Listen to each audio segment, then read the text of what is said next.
Strategic workforce planning. देखिए, workforce का मतलब होता है total number of people who work in a company और फैक्ट्री। तो किसी कंपनी, किसी ऑर्गेनाइजेशन, किसी फैक्ट्री में टोटल कितने नंबर ऑफ पीपल वर्क कर रहे हैं, कितने एम्प्लॉय वर्क कर रहे हैं, उन सभी को हम as a total workforce denote करते हैं। तो वर्कफोर्स प्लानिंग का मतलब क्या हो जाएगा?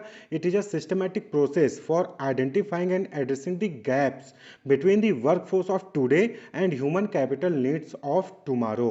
तो वर्कफोर्स प्लानिंग का मतलब क्या हो गया कि आज के टाइम पे हमारे पास कितना वर्कफोर्स है और इन फ्यूचर हमें कितना वर्कफोर्स की रिक्वायरमेंट है, इस चीज़ को आइडेंटिफाई करना और उस चीज़ के लिए प्रॉपर तैयारी रखना ही वर्कफोर्स प्लानिंग कहलाता है। क्लियर? तो कितना है, कितने की रिक्वायरमेंट है, इस चीज़ को आइडेंटिफाई करना ही वर्कफोर्स प्लानिंग कहलाएगा। और वहीं पर स्ट्रेटजी का मतलब होता है plan that is created to achieve a goal. यानी कि कोई प्लान जो कि किसी गोल को अचीव करने के लिए क्रिएट किया गया हो, उसको हम स्ट्रेटजिक कहते हैं, फिर स्ट्रेटजी कहते हैं। क्लियर? तो जब हम स्ट्रेटजिक और वर्कफोर्स प्लानिंग को कंबाइन करेंगे तो मतलब क्या हो जाएगा कि एक प्लान क्रिएट करना जो इस चीज को इंश्योर करे कि ऑर्गेनाइजेशन के पास राइट टाइम पे right kind of people, right kind of talent जो है वो अवेलेबल रहे। क्लियर? तो स्ट्रेटजिक वर्कफोर्स प्लानिंग का मतलब क्या हो गया? Developing a methodical plan to ensure an organization has the employees skills and knowledge needed to meet current and future business goals।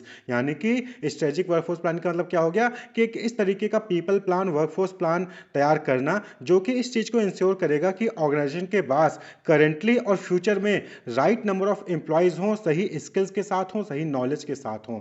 और ये कैसे होगा? By continually identifying gaps in the workforce. Workforce में लगातार जो भी गैप्स आते हैं उसको आइडेंटिफाई करके उसके लिए प्लान तैयार करके उस गैप को रिमूव करने से ही जो है ये चीज इंश्योर होगा कि ऑर्गेनाइजेशन के पास सही टाइम पे सही इंप्लॉइज हो, सही स्किल्स के साथ हो, सही नॉलेज के साथ हो। क्लियर? तो स्ट्रेटेजिक वर्कफोर्स प्लानिंग क्या हो गया, यानी एसडब्ल्यूपी क्या हो गया कि ये इंश्योर करता है कि ऑर्गेनाइजेशन के पास राइट पीपल हों, राइट स्किल्स के साथ हों और राइट रोल्स के साथ राइट टाइम पे हों।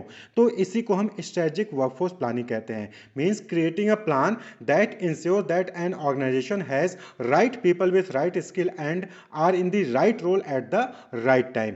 It bridge the gaps through targeted actions like hiring, training and retention. तो कौन कौन सी एक्टिविटीज परफॉर्म करते हैं कि पहले तो हमने जो स्किल्स गैप है उसको आइडेंटिफाई कर लिया कि अभी कितने वर्कफोर्स हैं और आगे चल के कितने वर्कफोर्स में रिक्वायरमेंट है, उसको आइडेंटिफाई किया और फिर रिक्रूटमेंट, सिलेक्शन, ट्रेनिंग, इन सब के जरिए जो है हमने उस गैप को रिमूव किया, उस गैप को फुलफिल किया। तो that is strategic workforce planning. यानी प्लान बनाकर इस चीज को इंश्योर करना कि ऑर्गेनाइजेशन के पास राइट पीपल हो, राइट टाइम पे हो, राइट स्किल्स के साथ हो, राइट नॉलेज के साथ हो। क्लियर? तो it involves analysing current staff, forecasting future need. यानी कि प्रेजेंटली कितना स्टाफ है उसको जो है एनालाइज किया जाता है, जो है फ्यूचर में कितने एम्प्लॉयज़ की कितने जो है वर्कफोर्स की रिक्वायरमेंट हो सकती है उसको एनालाइज करना। फिर आइडेंटिफाइंग क्रिटिकल स्किल गैप, यानी कि कहाँ पर स्किल की कमी है, किस टाइप के स्किल के लोगों की रिक्वायरमेंट है, किस टाइप के क्वालिफिकेशन वाले एम्प्लॉयज़ की रिक्वायरमेंट है, उस चीज़ को आइडेंटिफाई करना। फिर उसके लिए एक्शन प्लान बनाना और फिर जो है ऑब्जेक्टिव को मीट करना। यही जो है स्ट्रेटेजिक वर्कफोर्स प्लानिंग में किया जाता है कि करंट स्टाफ को एनालाइज किया जाएगा, फोरकास्ट किया जाएगा कि फ्यूचर में कितने स्टाफ की रिक्वायरमेंट है, किस टाइप के, किस स्किल्स के, किस नॉलेज वाले एम्प्लॉय की रिक्वायरमेंट है और फिर उसके लिए एक्शन प्लान तैयार करके उस नीड को फुलफिल करना, उस वर्कफोर्स को जो है उस वर्कफोर्स की रिक्वायरमेंट को फुलफिल करना ही स्ट्रेटेजिक वर्कफोर्स प्लानिंग कहलाता है। क्लियर? तो स्ट्रेटेजिक वर्कफोर्स प्लानिंग में 4 इंपॉर्टेंट क्राइटेरिया होते हैं जिसको हम 4R भी कह सकते हैं। पहला है राइट साइज, यानी कि स्ट्रेटेजिक वर्कफोर्स प्लानिंग में इस चीज को ध्यान दिया जाता है कि ना ही ओवर स्टाफ्ड हो, यानी कि जितने लोगों की रिक्वायरमेंट है उससे ज्यादा लोग हैं आपके ऑर्गेनाइजेशन में, और ना ही अंडर स्टाफ्ड हो, यानी कि जितने लोगों की रिक्वायरमेंट है उससे कम है। भाई अगर ज्यादा होंगे तो जाहिर सी बात है कि वो वर्कर इनएफिशिएंटली काम करेंगे और कॉस्टिंग भी ज्यादा आएगी। वहीं पर अगर कम होंगे तो कंपनी जितना प्रोड्यूस कर सकती थी उससे कम ही प्रोड्यूस करेगी, यानी कि कंपनी की जितनी कैपेसिटी थी प्रोडक्शन की उससे कम प्रोड्यूस होगा। क्यों? क्योंकि एम्प्लॉइज कम है। तो इसलिए ना ही ओवर स्टाफ्ड हो यानी ज्यादा एम्प्लॉय हो और ना ही कम हो। इस चीज को इंश्योर करता है कौन है? Strategic workforce planning. इसी तरीके से अगला जो क्राइटेरिया है स्ट्रेटेजिक वर्कफोर्स प्लानिंग का, राइट शेप, यानी कि इस चीज को इंश्योर करना कि जो वर्कफोर्स है उनके पास राइट कॉम्पिटेंसीज हो, राइट स्किल्स हो, राइट नॉलेज हो, आज के लिए भी और आगे चल के भी जो भी नॉलेज की स्किल्स की रिक्वायरमेंट हो वो भी नॉलेज और स्किल्स उनके अंदर अंदर हो। तो राइट साइज, सही क्वांटिटी में वर्कफोर्स हो, राइट शेप, सही नॉलेज, सही स्किल्स के साथ वर्कफोर्स हो। वहीं पर तीसरा चीज क्या इंश्योर करना है, दैट इज राइट कॉस्ट, यानी कि ऐसा भी ना हो कि ज्यादा एम्प्लॉय को रिक्रूट करने के चक्कर में कंपनी बैंकरप्ट हो जा रही है, कंपनी के पास जो है वहां पर पैसा ही नहीं बच रहा है, ज्यादा कॉस्टिंग आ जा रही है। बट इतना भी लो ना हो कि जो वर्कफोर्स है वो अपने काम को कंप्लीट कर ही नहीं पा रही है। भाई जब एम्प्लॉयज कम होंगे तो ऑर्गेनाइजेशन में जितना प्रोडक्शन है उतना प्रोडक्शन हो ही नहीं पाएगा। तो राइट कॉस्ट, ना ज्यादा कॉस्ट लगे ना कम कॉस्ट लगे, ना ज्यादा एम्प्लॉयज हो ना कम एम्प्लॉय हो, और जो एजुकेशन, जो नॉलेज, जो स्किल्स होनी चाहिए वो स्किल्स नॉलेज भी उन एम्प्लॉय के अंदर हो। और नेक्स्ट जो है that is right agility. Right agility का मतलब क्या होता है, फुर्तीलापन, यानी चेंजेस को जल्दी से अडॉप्ट करने वाले। तो इस तरीके के वर्कफोर्स हो जो कि लीन हो, फ्लेक्सिबल हो, और जो मार्केट कंडीशन, जो भी चेंज मार्केट कंडीशन है उसको अडॉप्ट कर सकें, इस टाइप के एम्प्लॉयज हो। तो ये चार चीजों को इंश्योर करना ही स्ट्रेटेजिक वर्कफोर्स प्लानिंग का जो है मेन मोटिव होता है, ऑब्जेक्टिव होता है। और स्ट्रेटेजिक वर्कफोर्स प्लानिंग करते वक्त इस चीज को इंश्योर किया जाता है, इन क्राइटेरिया को फुलफिल किया जाता है। जो स्ट्रेटेजिक वर्कफोर्स प्लानिंग इन चारों क्राइटेरिया को फुलफिल करेगा वो अच्छा स्ट्रेटेजिक वर्कफोर्स प्लानिंग कहलाएगा। क्लियर? तो 4R यानी right size, right shape, right cost and right agility. कुछ ऑथर्स हैं जो कि 7R को वहां पर डिस्कस करते हैं। Some authors define the 7Rs of strategic workforce planning. वो कौन कौन से हैं?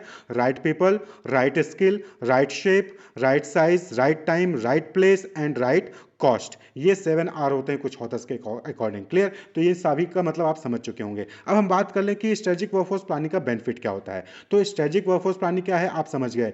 स्ट्रेटेजिक वर्कफोर्स प्लानिंग का मतलब क्या हो गया कि एक ऐसा प्लान तैयार करना जो इस चीज को इंश्योर करेगा कि ऑर्गेनाइजेशन के पास राइट पीपल हैं, राइट स्किल्स के साथ हैं, राइट रोल परफॉर्म कर रहे हैं, राइट टाइम पे जो है अपना वो वर्क परफॉर्म कर रहे हैं। यानी कि इंश्योर करना कि ऑर्गेनाइजेशन के पास सही जो है क्वांटिटी में एम्प्लॉयज हों, सही स्किल्स के साथ हों, सही नॉलेज के साथ हों, जिससे कि उनकी करंट रिक्वायरमेंट और फ्यूचर की बिजनेस गोल की रिक्वायरमेंट जो है वो फुलफिल हो। क्लियर? अब बात कर लें बेनिफिट्स की कि स्ट्रेटेजिक वर्कफोर्स प्लानिंग की बेनिफिट क्या है। तो सबसे पहला बेनिफिट क्या हो जाएगा? Effective talent management. यानी ये चीज इंश्योर होगी कि ऑर्गेनाइजेशन के पास राइट पीपल हैं विथ राइट स्किल्स हैं, राइट रोल को परफॉर्म कर रहे हैं, राइट टाइम पे परफॉर्म कर रहे हैं। क्लियर?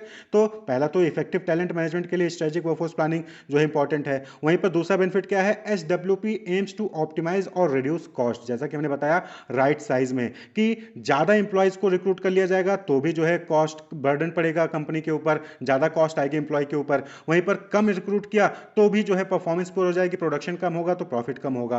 तो कॉस्ट को ऑप्टिमाइज करने के लिए, कॉस्ट को रिड्यूस करने के लिए, ओवर स्टाफिंग ना हो, अंडर स्टाफिंग ना हो, इस चीज को इंश्योर करने के लिए स्ट्रेटेजिक वर्कफोर्स प्लानिंग जो है वो हेल्पफुल होता है। इसी तरीके से अगला जो बेनिफिट है that is preparing for the future. यानी कि स्ट्रेटेजिक वर्कफोर्स प्लानिंग में क्या होता है कि फ्यूचर में कितने वर्कफोर्स की रिक्वायरमेंट है उस चीज को पहले से ही एंटिसिपेट कर लिया जाता है, फोरकास्ट किया जाता है, और उसके लिए जो है पहले से ही प्लानिंग जो है यहाँ पर कर ली जाती है, सेट कर ली जाती है कि आगे जो भी वर्कफोर्स की रिक्वायरमेंट होगी उसको कैसे फुलफिल किया जाएगा, उसको कैसे मीट आउट किया जाएगा। क्लियर? तो फ्यूचर के लिए भी जो है ये तैयार रखता है स्ट्रेटेजिक वर्कफोर्स प्लानिंग। इसी तरीके से अगला जो बेनिफिट है that is aligning workforce strategies and organisational goal. यानी कि स्ट्रेटेजिक वर्कफोर्स प्लानिंग जो है वो वर्कफोर्स स्ट्रेटजी को और ऑर्गेनाइजेशन गोल को कनेक्ट करने में हेल्प करता है। अलाइनिंग का मतलब क्या हो गया? Arranging things in straight line. यानी वर्कफोर्स स्ट्रेटजीज में जो भी प्लान तैयार किया जा रहा है, जो भी एक्टिविटीज परफॉर्म की जा रही हैं वो ऑर्गेनाइजेशन गोल को अचीव कर सके इस हिसाब से की जाती हैं। क्लियर? तो ऑर्गेनाइजेशन गोल को अचीव करने में एक तरीके से वर्कफोर्स स्ट्रेटजीज हेल्प करती हैं, स्ट्रेटेजिक वर्कफोर्स प्लानिंग हेल्पफुल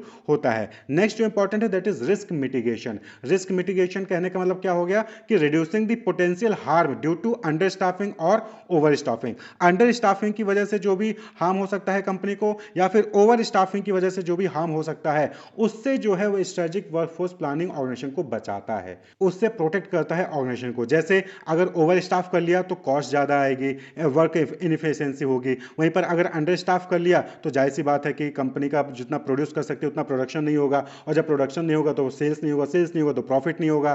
तो ओवर स्टाफिंग और अंडर स्टाफिंग की वजह से जो भी रिस्क आ रहा है उसको मिटिगेट करता है। साथ ही साथ फ्यूचर में अचानक से पता चला कि फ्यूचर में ज्यादा वर्कफोर्स की रिक्वायरमेंट है और पहले से कोई तैयारी नहीं है, तो आप जो है फ्यूचर में जो भी अगर कोई एक्स्ट्रा डिमांड आ गया, एक्स्ट्रा ऑर्डर आ गया आपके कंपनी के पास, तो आप उसको फुलफिल नहीं कर पाओगे। क्लियर? तो फ्यूचर में जितनी वर्कफोर्स की रिक्वायरमेंट है उसके लिए पहले से प्लान तैयार करके रखना जिससे कि फ्यूचर में प्रॉब्लम ना हो, उसमें हेल्पफुल होता है स्ट्रेटेजिक वर्कफोर्स प्लानिंग। कहने का मतलब है कि जो भी रिस्क हो सकते हैं वर्कफोर्स की वजह से उसको जो है उस रिस्क को रिड्यूस करता है, उस रिस्क को जो है रिमूव करता है स्ट्रेटेजिक वर्कफोर्स प्लानिंग। तो इस तरीके से स्ट्रेटेजिक वर्कफोर्स प्लानिंग जो है वो बेनिफिशियल होता है, इंपॉर्टेंट होता है किसी भी ऑर्गेनाइजेशन के लिए। क्लियर? तो स्ट्रेटेजिक वर्कफोर्स प्लानिंग कहने का मतलब क्या हो गया कि developing a plan, developing a strategy that insure that an organization has right people with right skills and in the right role at the right time. Clear? Talent success driver, देखिए talent का मतलब होता है employees, यानी कि organisation में जो employees करते हैं उनको टैलेंट से भी रेफर किया जाता है। क्लियर? तो एम्प्लॉयज़ के सक्सेस के पीछे कौन से ड्राइवर्स हैं, कौन से फैक्टर्स हैं, उनको हम टैलेंट सक्सेस ड्राइवर कहेंगे। क्लियर? वो फैक्टर, वो इंपॉर्टेंट फैक्टर्स जिसकी वजह से टैलेंट जो है वो सक्सेस पाता है, एम्प्लॉय जो है वो सक्सेस पाते हैं, एम्प्लॉय ग्रो करता है, एम्प्लॉय की परफॉर्मेंस अच्छी होती है, उन ड्राइवर्स को, उन फैक्टर्स को ही हम टैलेंट सक्सेस ड्राइवर कहेंगे। तो टैलेंट सक्सेस ड्राइवर क्या हो गया? Are the critical or key factors that influence or excel employees ability to work or perform, grow and contribute to organisational growth. तो वो सभी की फैक्टर्स, इंपॉर्टेंट फैक्टर्स जो कि एम्प्लॉय की एबिलिटी को एक्सेल करते हैं, इंक्रीज करते हैं, जिससे कि एम्प्लॉय अच्छा परफॉर्म कर सके, एम्प्लॉय ग्रो कर सके और एम्प्लॉय ऑर्गेनाइजेशनल ग्रोथ में कंट्रीब्यूट कर सके, उन सभी ड्राइवर्स को, उन सभी फैक्टर्स को हम टैलेंट सक्सेस ड्राइवर कहेंगे। वो ड्राइवर्स जो कि टैलेंट के सक्सेस के लिए रिस्पॉन्सिबल होते हैं, इंपॉर्टेंट होते हैं, तो उनको हम टैलेंट सक्सेस ड्राइवर कहते हैं। तो these driver motivates and increase the skills and knowledge of the employee. ये ड्राइवर जो होते हैं ये एम्प्लॉय को मोटिवेट करते हैं और उनके स्किल्स, उनके नॉलेज को इंप्रूव करते हैं, जिससे कि वो अच्छे से परफॉर्म कर सकें और ऑर्गेनाइजेशन की ग्रोथ के लिए कंट्रीब्यूट कर सकें। क्लियर? तो ऑर्गेनाइजेशन जो है उनको ये चाहिए कि इन सभी ड्राइवर्स को आइडेंटिफाई करें और इन पे फोकस करें, इनको इंप्लीमेंट करें अपने ऑर्गेनाइजेशन में, जिससे कि वो स्ट्रॉन्ग टैलेंट बिल्ड कर सकें और कॉम्पिटिटिव एडवांटेज जो है वो पा सके अपने कॉम्पिटिटर से। क्लियर?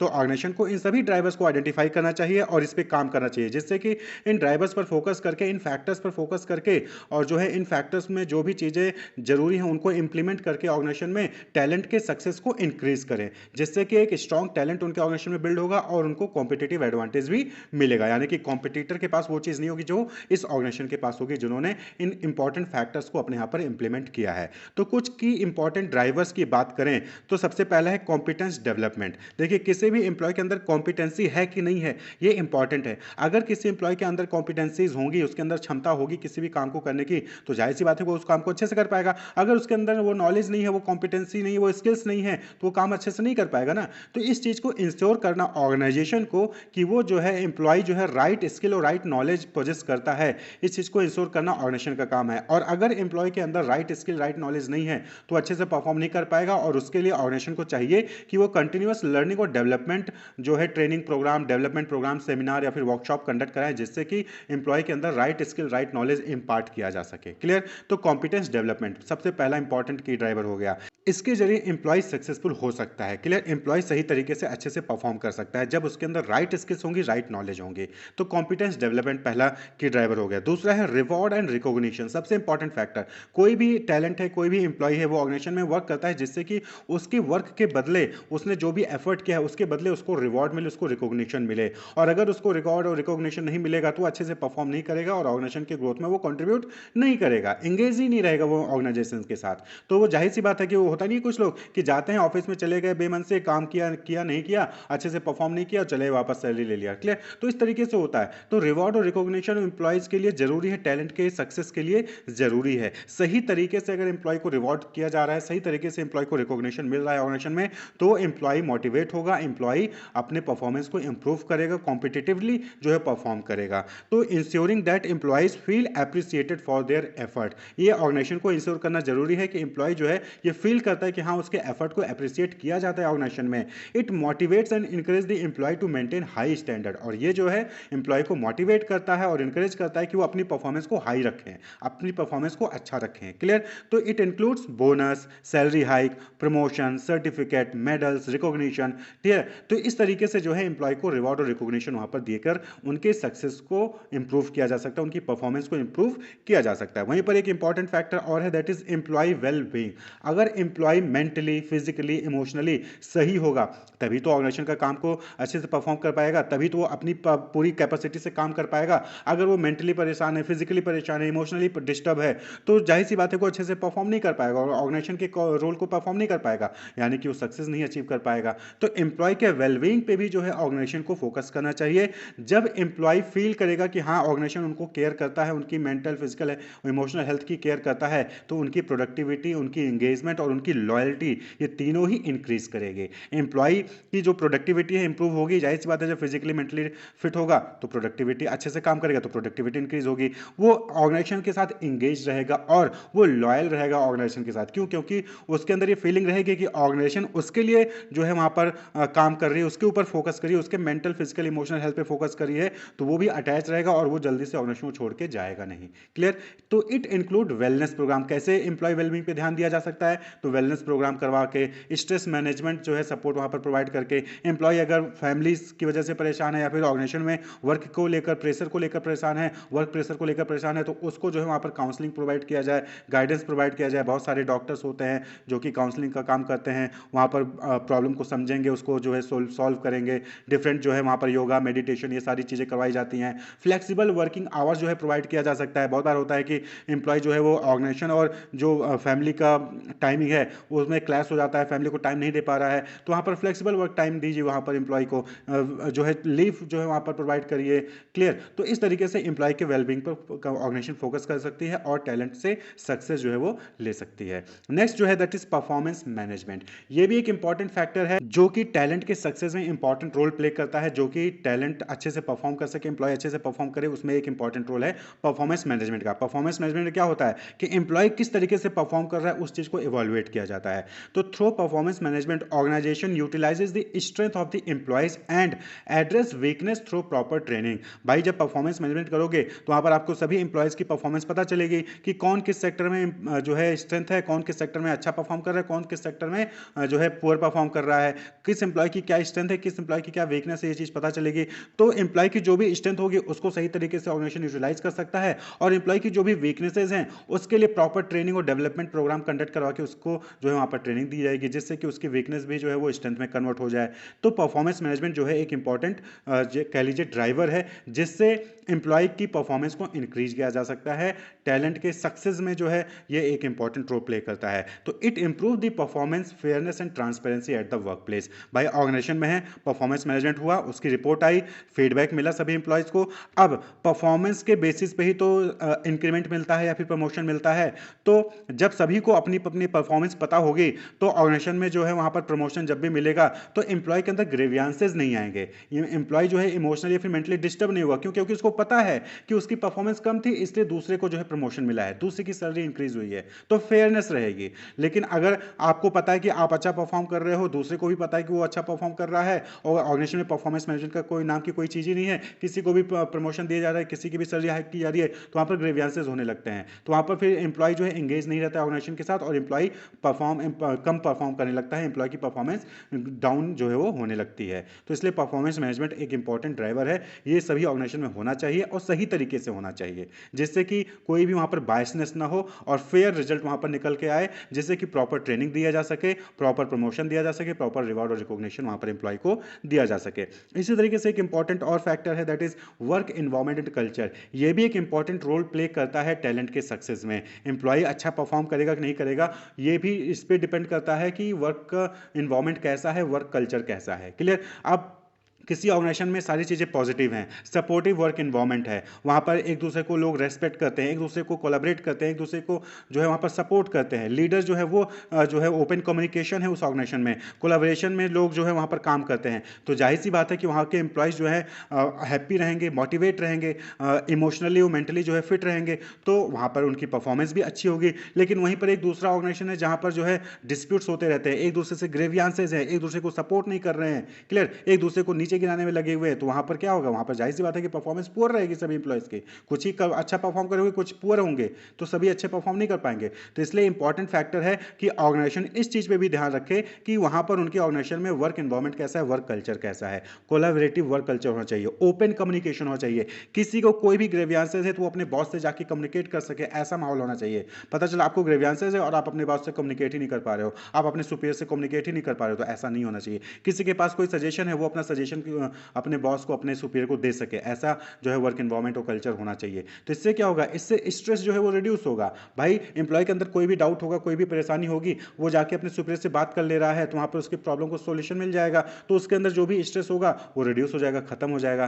क्लियर? तो इससे क्या होगा, प्रोडक्टिविटी भी इंक्रीज होगी और प्रोडक्टिविटी मेंटेन भी रहेगी। तो इंपॉर्टेंट फैक्टर है वर्क एनवायरनमेंट और कल्चर, जो कि टैलेंट के सक्सेस के पीछे एक इंपॉर्टेंट रोल प्ले करता है। इसी तरीके से एक इंपॉर्टेंट फैक्टर और है, दैट इज लीडरशिप सपोर्ट। सबसे इंपॉर्टेंट फैक्टर, जो आपका लीडर है, किसी भी इंप्लॉय का जो लीडर होता है, वो किस तरीके से इन्फ्लुएंस कर रहा है अपने इंप्लॉयज को, वो मोटिवेट करता है कि नहीं करता है, वो जो है अपने इंप्लॉयज की परफॉर्मेंस को ग्रो करने में सपोर्ट कर रहा है कि नहीं कर रहा है, करियर को ग्रो करने में सपोर्ट कर रहा है कि नहीं कर रहा है, ये भी एक इंपॉर्टेंट रोल प्ले करता है। अगर लीडर खराब है तो इंप्लॉय की परफॉर्मेंस कहीं ना कहीं इफेक्ट जो है डाउनफॉल होगी, कहीं ना कहीं उसकी परफॉर्मेंस उतनी अच्छी नहीं रहेगी जितनी अच्छी हो सकती है। लेकिन अगर लीडर अच्छा है तो इंप्लॉय अगर थोड़ा सा पुअर भी परफॉर्म कर रहा होगा तो लीडर के सपोर्ट से इंप्लॉय और अच्छा परफॉर्म करने लग जाएगा। क्लियर? तो supportive leader act as a mentor, provide guidance and encourage employees, they create the environment of trust and respect.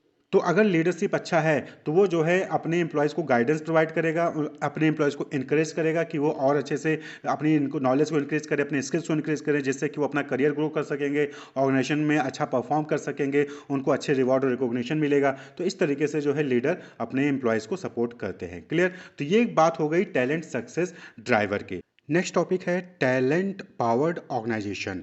देखिए होता क्या है कि ऑर्गेनाइजेशन में कोई भी काम हो, वो करता कौन है, उसके पीछे दिमाग किसका होता है, ह्यूमन रिसोर्स का, एम्प्लॉय का, टैलेंट का ही दिमाग होता है। टैलेंट ही स्ट्रेटजीज बनाता है, टैलेंट ही प्लान करता है, टैलेंट ही उसको मैनेज इंप्लीमेंट करता है और टैलेंट ही उसको कंट्रोल कर रहा होता है। तो कहने का मतलब है कि ह्यूमन रिसोर्स एक इंपॉर्टेंट एसेट होता है, ग्रेटेस्ट एसेट होता है किसी भी ऑर्गेनाइजेशन का। और जब ऑर्गेनाइजेशन इस चीज़ को रिकॉग्नाइज करती है, वो एचआर को यानी ह्यूमन रिसोर्स को, एम्प्लॉय को, टैलेंट को एक ग्रेटेस्ट एसेट मानती है और उसके अकॉर्डिंगली जो है वो अपने ऑर्गेनाइजेशन में जो भी स्ट्रेटजीज होती हैं, जो भी प्लानिंग होती है, वो पूरा डेवलप करती है। तो उसी को हम टैलेंट पावर्ड ऑर्गेनाइजेशन कहते हैं, यानी एक ऐसा ऑर्गेनाइजेशन जो कि टैलेंट की वजह से संचालित हो रहा है। क्लियर? रन कर रहा है। तो organization that recognize human capital as a primary source of success, यानी वो ऑर्गेनाइजेशन जो अपने सक्सेस का प्राइमरी जो है सोर्स, वो किसको मानते हैं, ह्यूमन कैपिटल को, एम्प्लॉय को, टैलेंट को मानते हैं। और कॉम्पिटिटिव एडवांटेज के लिए भी जो है वो प्राइमरी रीजन किसको मानते हैं, ह्यूमन कैपिटल को, टैलेंट को।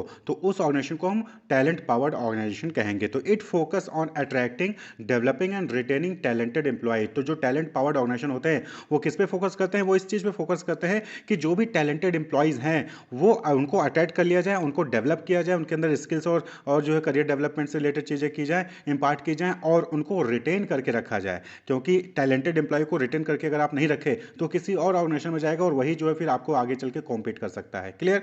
तो जो टैलेंट पावर्ड ऑर्गेनाइजेशन होते हैं वो ह्यूमन रिसोर्स को, जो टैलेंट होता है, जो एम्प्लॉय होते हैं, उनको अपना प्राइमरी सोर्स ऑफ सक्सेस मानते हैं और उनको अट्रैक्ट, डेवलप और रिटेन करने पे फोकस करते हैं। तो talent powered organization are people centric. तो टैलेंट पावर्ड ऑर्गेनाइजेशन क्या होते हैं, ये पीपल सेंट्रिक होते हैं, लोगों से घिरे हुए होते हैं, लोगों के जरिए ही अपने सक्सेस को देखते हैं, लोगों के जरिए ही इनको कॉम्पिटिटिव एडवांटेज मिलता है दूसरों से। क्लियर? तो these organization build system to attract, develop and retain top talent, integrate talent management with overall business goal to maximize human potential for high performance। Clear? तो मेन फोकस इनका किस पे होता है कि किस तरीके से जो टैलेंट एम्प्लॉयज हैं उनको अट्रैक्ट किया जाए, उनको डेवलप किया जाए, उनको रिटेन करके रोक के रखा जाए अपने यहाँ पर। और ये जो पूरा टैलेंट मैनेजमेंट का प्रोसेस होता है इसको ओवरऑल बिजनेस गोल से जो है ये इंटीग्रेट करते हैं, जिससे कि ह्यूमन पोटेंशियल का वो मैक्सिमम से मैक्सिमम इस्तेमाल कर सकें और हाई परफॉर्मेंस जो है वो एम्प्लॉय से जनरेट कर सकें, जिससे कि ऑर्गेनाइजेशन ग्रो करेगा और जो है कॉम्पिटिटिव एडवांटेज वो ऑर्गेनाइजेशन ऑर्गेनाइजेशन को मिलेगा। तो these organization invest in development of the employee through continuous learning programme like skill building, providing leadership opportunities. Clear? तो ये जो टैलेंट पावर्ड ऑर्गेनाइजेशन होते हैं, ये किस पे फोकस करते हैं? इस चीज पे फोकस करते हैं कि जो टैलेंटेड एम्प्लॉय हैं उनकी और कैसे ग्रोथ की जाए, उनको और कैसे डेवलप किया जाए, जो भी लेटेस्ट टेक्नोलॉजी है उसके बारे में नॉलेज देना, जो भी लेटेस्ट मेथड है, स्ट्रेटजीज है, उनके बारे में नॉलेज देना, जिससे कि उनका कॉन्टिन्यूअस डेवलपमेंट होता रहे और वो ऑर्गेनाइजेशन के लिए अच्छे से अच्छा परफॉर्मेंस देते रहें। क्लियर? क्योंकि एम्प्लॉय टैलेंटेड होगा, एम्प्लॉय वेल स्किल्ड होगा, वेल नॉलेजेबल होगा, तो जाहिर सी बात है कि वो अच्छा परफॉर्म करेगा। जब अच्छा परफॉर्म करेगा तो ऑर्गेनाइजेशन ग्रो करेगी। तो टैलेंट पावर्ड ऑर्गेनाइजेशन, वो ऑर्गेनाइजेशन जो टैलेंट को इंपॉर्टेंस देते हैं, जो टैलेंट को मेन एसेट मानते हैं, जो ये मानते हैं कि टैलेंट ही जो है प्राइमरी सोर्स ऑफ सक्सेस है और कॉम्पिटिटिव एडवांटेज का सोर्स है। Big data, AI and talent analytics, इन तीनों टर्म्स को हम यहाँ पर डिस्कस करेंगे। तो सबसे पहले बात कर लें बिग डेटा का। तो नाम में ही क्लियर है कि बिग डेटा यानी कि बहुत बड़ा डेटा, बहुत लार्ज डेटा। किस चीज़ से रिलेटेड? टैलेंट से रिलेटेड। क्लियर? एम्प्लॉय से रिलेटेड, एम्प्लॉयमेंट से रिलेटेड जो लार्ज डेटा होता है, जो स्ट्रक्चर्ड और अनस्ट्रक्चर्ड डेटा होता है, उसी को हम बिग डेटा कहते हैं। तो big data in talent management refers to structured and unstructured vast data related to employment and employees और टैलेंट। तो टैलेंट मैनेजमेंट पे बिग डेटा की बात हो रही है, तो टैलेंट से रिलेटेड, एम्प्लॉय से रिलेटेड, एम्प्लॉयमेंट से रिलेटेड, परफॉर्मेंस से रिलेटेड जो डेटा होते हैं, चाहे वो स्ट्रक्चर्ड हो चाहे अनस्ट्रक्चर्ड फॉर्म में हो, उसी को हम बिग डेटा कहते हैं। तो it includes recruitment and selection data, performance matrix या फिर परफॉर्मेंस से रिलेटेड डेटा, जो परफॉर्मेंस मैनेजमेंट होता है ऑर्गेनाइजेशन में, उससे रिलेटेड डेटा की किसकी कैसी परफॉर्मेंस है। क्लियर? जो भी सर्वेज हो रहे हैं एम्प्लॉय से रिलेटेड, उनसे रिलेटेड डेटा, ट्रांसफर जो हो रहा है, प्रमोशन हो रहा है एम्प्लॉय का, उससे रिलेटेड डेटा, ट्रेनिंग प्रोवाइड की जा रही है एम्प्लॉयज़ को, डेवलपमेंट हो रहा है उनका, तो उससे रिलेटेड डेटा, एम्प्लॉय के टर्मिनेशन से रिलेटेड, एम्प्लॉय के रिटायरमेंट से रिलेटेड डेटा। तो ये सारे डेटा, तो एम्प्लॉय के जो भी एस्पेक्ट्स हैं, एम्प्लॉयमेंट के जो भी एस्पेक्ट्स हैं, उनसे रिलेटेड जो डेटा होता है उसको कलेक्टिवली हम क्या कहते हैं? बिग डेटा कहते हैं। और इस डेटा को एनालाइज करने से इंफॉर्मेशन जो है वो मिलती है किस चीज़ के बारे में?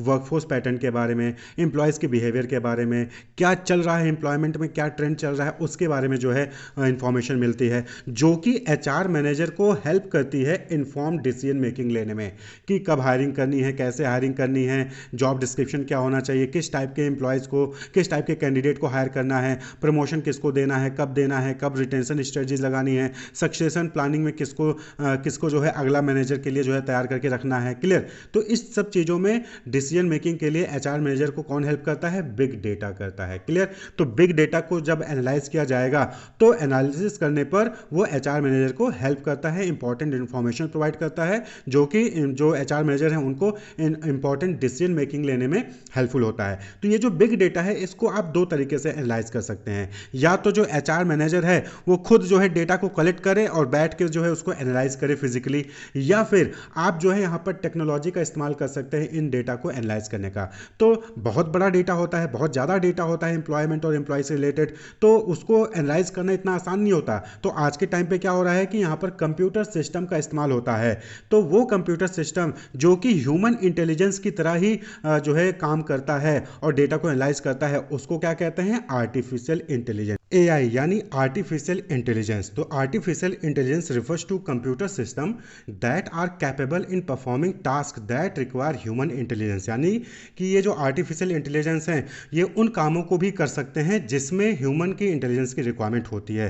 तो इसीलिए हम इसको क्या कहते हैं? आर्टिफिशियल इंटेलिजेंस, नकली इंटेलिजेंस, जो कि ह्यूमन इंटेलिजेंस को रेफर करते हैं। तो ये जो काम ह्यूमन कर सकते हैं उस काम को ये जो कंप्यूटर सिस्टम होते हैं, मशीन होती हैं, ये उसको कर सकते हैं। तो एआई का इस्तेमाल यानी आर्टिफिशियल इंटेलिजेंस का इस्तेमाल टैलेंट से रिलेटेड डेटा को एनालिसिस करने में, एनालाइज करने में यूज़ किया जाता है। तो it helps in analysing the large data related to HR, human resource से रिलेटेड जो भी डेटा है, एम्प्लॉय से रिलेटेड जो भी डेटा है, उनको एनालाइज करने में आर्टिफिशियल इंटेलिजेंस जो है वो हेल्प करता है। It helps in automation of the HR related work. कहने का मतलब क्या हो गया कि ये जो है जो एचआर से रिलेटेड वर्क है उसको ऑटोमेशन में, उसको अपने आप होने में हेल्प करता है, यानी कि उसको ऑटोमेटिकली जो है डेटा कलेक्ट होता रहेगा और ये जो है एआई उसको एनालिसिस करके जो फाइंडिंग्स होती हैं, जो भी इंफॉर्मेशन होगी वो देता रहेगा एचआर मैनेजर को, जिसका इस्तेमाल करके एचआर मैनेजर डिसीजन मेकिंग्स लेता है। जैसे जॉब डिस्क्रिप्शन लिखना है, एडवर्टीजमेंट छापना है रिक्रूटमेंट के लिए, तो उसमें जॉब डिस्क्रिप्शन बताना है कि जॉब का नेचर क्या है, क्लियर। तो वो जॉब डिस्क्रिप्शन जो है ये एआई आसानी से लिख सकता है एआई के जरिए,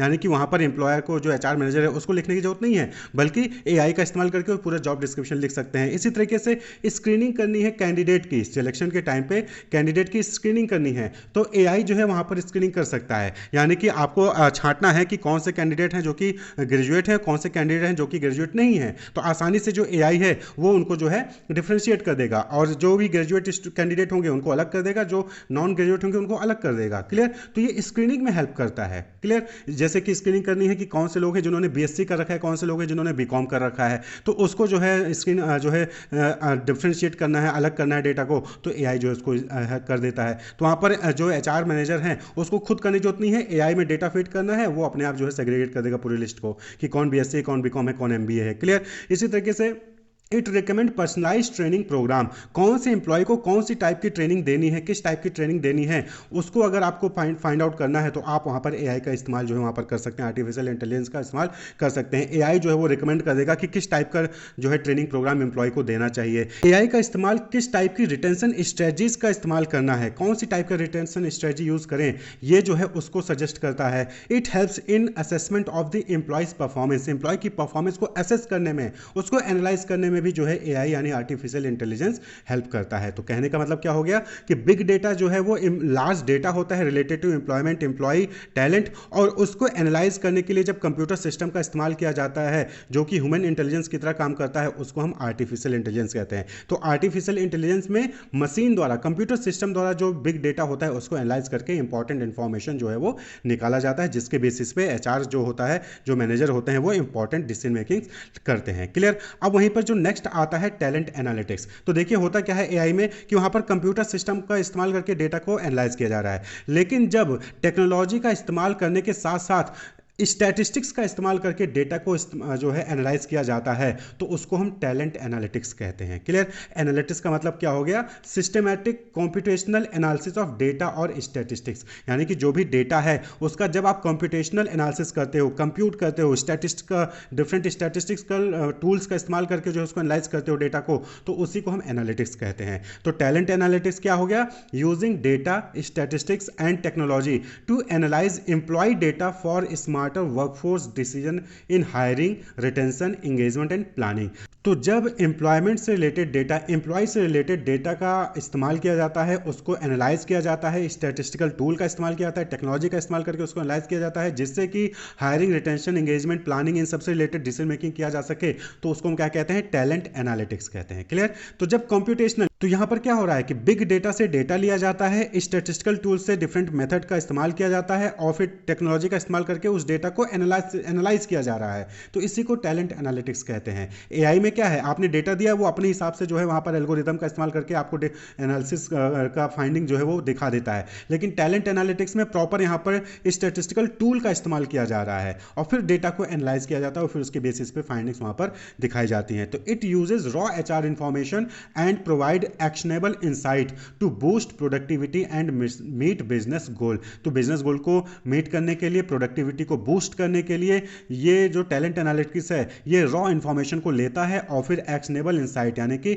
इंपॉर्टेंट इंफॉर्मेशन जो है प्रोवाइड करता है। तो अगर हम स्टेप्स की बात करें कि टैलेंट एनालिटिक्स में क्या क्या स्टेप्स होते हैं, तो सबसे पहला काम क्या होगा, डेटा कलेक्शन। जाहिर सी बात है कि डेटा के बेसिस पे ही तो वहां पर स्टैटिस्टिकल टूल का इस्तेमाल करके फिर उसको जो है वहां पर इंपॉर्टेंट इंफॉर्मेशन या फिर इंसाइट निकाला जा रहा है। तो सबसे पहला काम क्या होगा, डेटा कलेक्शन होगा। Gather data related to recruitment, selection, performance, service. तो इंप्लॉई और एम्प्लॉयमेंट से रिलेटेड सभी डेटा को कलेक्ट करना है, या फिर जिस भी चीज से रिलेटेड आपको डिसीजन मेकिंग लेना है उससे रिलेटेड डेटा को कलेक्ट करना है। कलेक्ट करने के बाद फिर आपको क्या करना है, एनालिसिस करना है, स्टैटिस्टिकल मेथड का इस्तेमाल करना है, प्रिडिक्टिव मॉडलिंग, एआई का इस्तेमाल करके जो है आपको ट्रेंड को फाइंड आउट करना है कि डेटा में क्या पैटर्न है, डेटा में क्या ट्रेंड है, क्लियर। उस चीज को एनालिसिस करना है, और फिर उसके बेसिस पे एक्शनेबल इंसाइट यानी कि इंपॉर्टेंट इन्फॉर्मेशन जो है जिसके बेसिस पे डिसीजन मेकिंग लिया जा सके उसको फाइंड आउट करना है। तो translate data into clear recommendation for leader and manager. तो जो भी एनालिसिस से आपको फाइंडिंग आई है उस फाइंडिंग के बेसिस पे रिकमेंडेशन देना होता है लीडर्स को, मैनेजर्स को, या फिर जो भी डिसीजन मेकर्स होते हैं